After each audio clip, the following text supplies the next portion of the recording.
Good evening, Dr. Sapp and fellow classmates. I just briefly want to touch on the topic of the common threads that we've seen throughout our video blog in ethical violations and discipline actions on state boards. Two common threads have stood out to me. Number one is and this one seems relatively simple, but I think often time and activities and life gets in the way and we just don't prioritize it, and that's continuing education. That seems to be across the board, one that is sanctioned.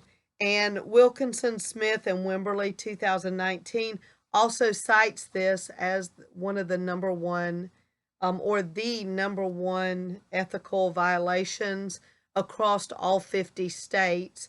In a study that they did, Trends in Ethical Complaints to Professional Counseling Licensing Boards.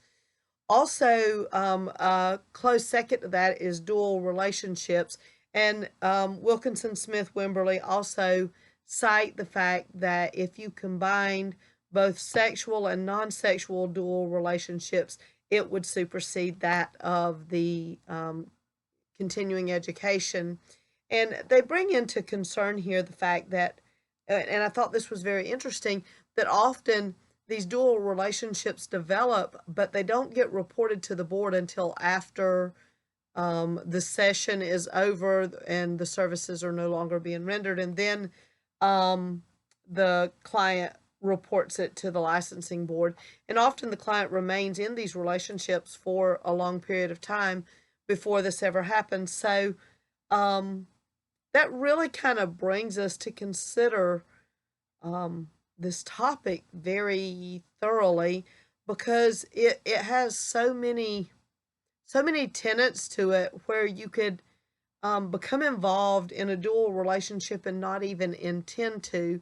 And so when the American Association or Counseling Association 2014 advises in several of the sections, it discusses the importance of maintaining those boundaries and documenting what those boundaries are. If you extend the boundaries, to document those.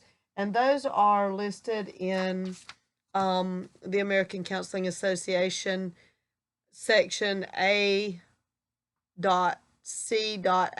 and A.6.A and A.6.B. And A.6.C talks about documenting those boundary extensions. So documentation, I think, probably in dual relationships would be one of the most important things that we could factor into this. Thank you. Have a good day.